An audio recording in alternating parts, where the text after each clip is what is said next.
Instead of a name like the Hall of Fame, Hebrews 11 has been called the Hall of Faith.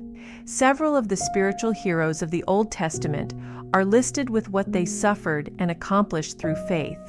Yet Hebrews 11:39-40 says, "All these people earned a good reputation because of their faith, yet none of them received all that God had promised.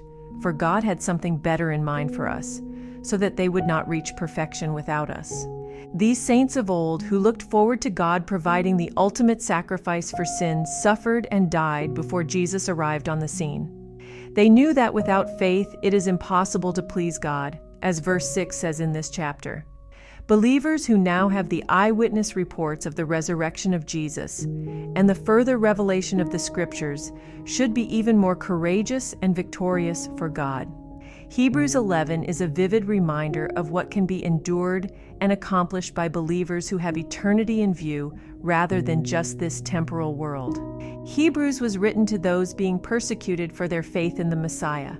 Having told of those in the past who had suffered, the writer said in Hebrews 12:1-3, "Therefore, since we are surrounded by such a huge crowd of witnesses to the life of faith, let us strip off every weight that slows us down, especially the sin that so easily trips us up, and let us run with endurance the race God has set before us. We do this by keeping our eyes on Jesus, the champion who initiates and perfects our faith.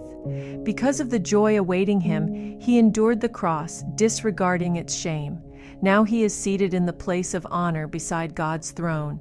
Think of all the hostility he endured from sinful people. Then you won't become weary and give up." The Lord Jesus is the supreme example for suffering believers because he died on the cross for the sins of mankind.